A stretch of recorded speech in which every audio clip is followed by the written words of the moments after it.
Hey guys, welcome back to I'm Just a Fan. It's your host Ben, and today we're going to be talking about the U.S. men's national team not even qualifying to the knockout stage in the Copa America. And just for clarification for anyone watching, I am a casual when it comes to U.S. men's national team. I watch the Premier League. I would say I'm pretty knowledgeable in the other four major leagues. I don't necessarily know everyone, but I keep up with international soccer. I'm keeping up with the Euros.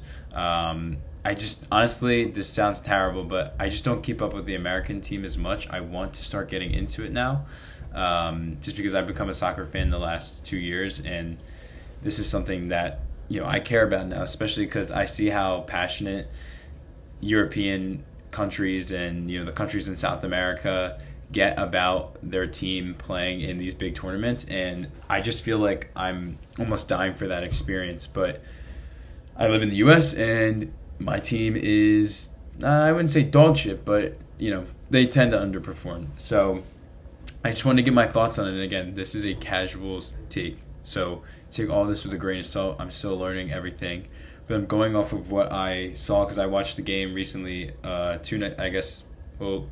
Was it 2 nights ago? I can't remember which night it was. It was either 2 nights ago or last night, against Uruguay, and then I'm going to be talking about that. I'm going to be talking about that, and I'm going to be talking a little bit about the coach, and then kind of just talking about what's going forward. So first, the match against Uruguay, I really thought that the U.S. struggled to really just, I guess, impose themselves offensively.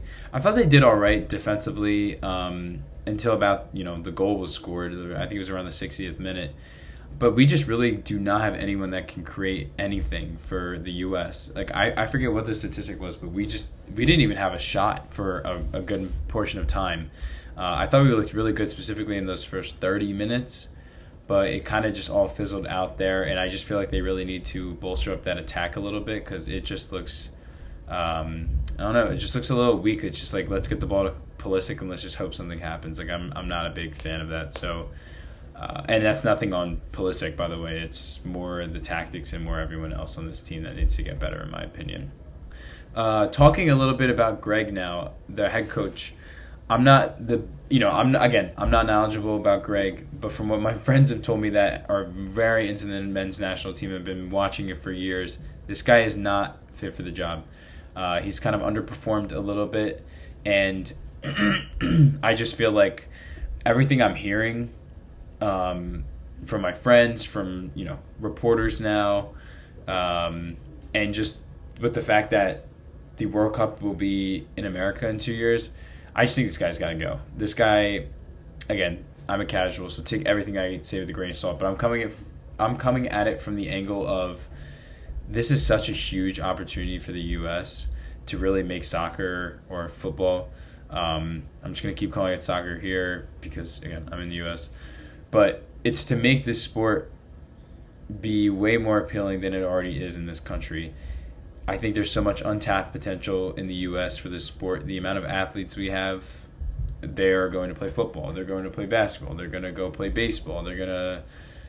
I guess more people are probably playing soccer than hockey, but still, like, people are all playing different sports in this country, and I just can't wait until we get that one generational player. Obviously, I hope we get more, but the one that really fully gets this shift going. But I just think at this time, you cannot drop the ball on this because we're going to host this going into the next World Cup, and that is insane. And I just think if the U.S. team is not up to par, it's just going to be extremely underwhelming. Like, how do you expect anyone in this country that isn't a hardcore soccer fan to really take the sport seriously? You can't even do shit in our own World Cup, or you don't have a team set up for that. And it's literally a global, I was going to say national, it's a global event.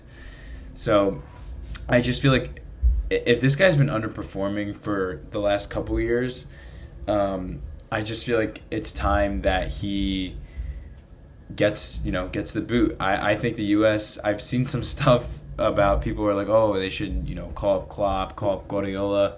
It would be really cool. I don't think either of them would honestly do it, but like at the same time, this is the United States of America.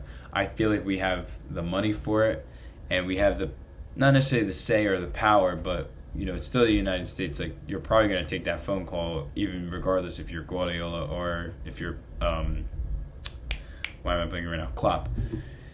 I just feel like they need to at least do something. Like, this is not an opportunity they can squander. So, I don't know. I just feel like they need to either make a management change. Yeah, I would say probably go for a management change because, again, you can't squander this. I heard this on the Bill Simmons podcast today, so I'm taking a page out of his book. But you can argue that this tournament in 2 years is arguably I would say the biggest moment potentially in U.S. men's soccer in the last century, and I completely agree with that take. So I think they need to get rid of this coach and get a new one in. I know 2 years is a lot for national, or not a ton for nationals, but still, I think it's 2 years more in a system that they can get understood and try to actually do something with. So we'll see what they do with that. And also my last thing was just like, what the hell was that shit against Panama? You get a red card early into the game, not great, and then you concede 2 goals. Like, come on. It's just the lack of urgency is apparent with this team. Seeing Greg, do Bolivia scored 1, so we're technically now in the driver's seat. Like, no, like I don't know. It's just not a good mentality for the team, in my opinion. They got to be focused on what they can control. You don't want to have these external factors influencing how they're playing or what they're thinking. So I just think the U.S. needs to really consider, this opportunity that they have going forward and how they can attack this, how they can learn from this, and how they can continue to use this as an opportunity to start a golden generation. Do you know how many kids are going to be watching the World Cup in America or going to World Cup games in 2 years? A lot of kids, and they're going to be going because they want to see our team play good. They want to see Kylian Mbappe of France. They want to see Jude Bellingham and all the other people for England. I don't think Ronaldo will be there, but they're going to want to see Ronaldo. I don't know about Messi either, but they're going to want to see Messi if he's still playing. Like, they want to see these big names. And it's just like, I don't know. I feel like if you go on a run in the U.S., specifically it being in the country where our fans can be at this game or at these games, I just think it has insane ramifications in a good way for, I guess, the pipeline for talent within this country. So, yeah, pretty much it's just like, let's go make a coaching change. Let's go see what we can do, and let's go try to put on the best performance for the entire country and try to get ready for the next 2 years, because these are the 2 biggest years of this national team's, I would say, arguably their entire history, other than maybe them when we hosted the World Cup back in the 90s. But I wasn't even alive for that, so I can't even talk about that. So, yeah, that's just my quick little take on that. I wanted to just get this out just to get it out, but if you guys like this type of content, I'll be continuing to make more. If you like the video, give it a like. If you like this type of content, subscribe. And I will be back soon. I'm probably going to be making a video on Bronny James coming up, so be ready for that. And yeah, I appreciate you guys watching, and hope you guys have a great rest of your day. Peace, guys.